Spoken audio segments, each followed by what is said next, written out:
I want to talk to you for a minute about the power of negotiating your contract.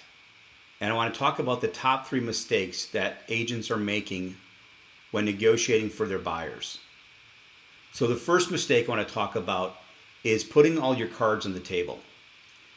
When you negotiate, you have to give yourself enough room to maneuver through the transaction.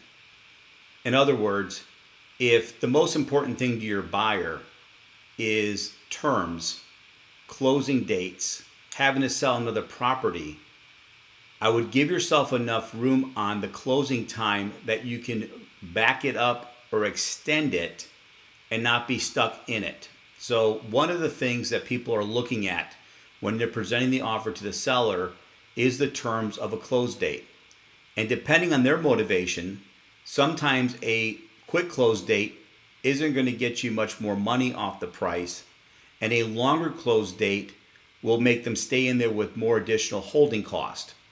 However, if you're putting a neutral date in, which I would say is 30 days to 38 days in the contract, you're giving yourself very little room to negotiate that contract. Number two, the agents are not listening to what their customers' needs are. When you sit down with your buyer consultation and you're having a conversation, you need to understand what the motivation is and what they're looking to get out of the purchase of this home. Asking them critical questions in the beginning of the process will surely help you not only find them the right home, but also help them navigate through the negotiation of a contract. You have to know what their price restrictions are. You have to know what type of financing that they're going to use.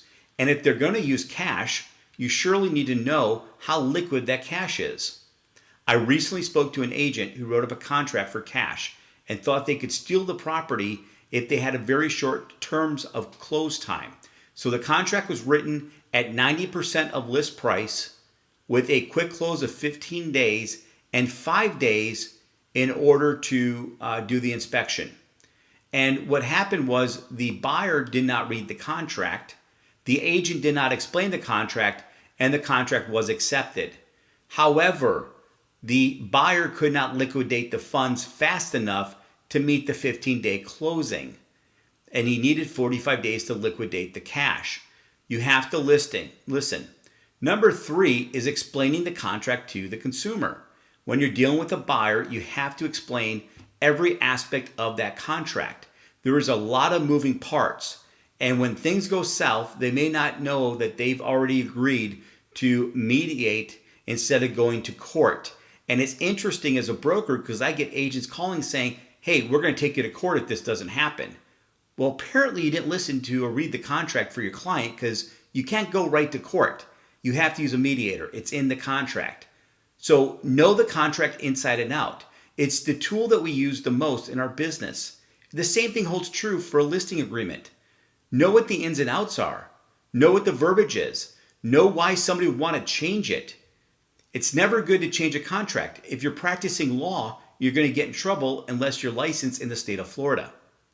So those are my 3 negotiating tips of the week. I hope you have a great productive month. I hope your sales are up and have a great 2019.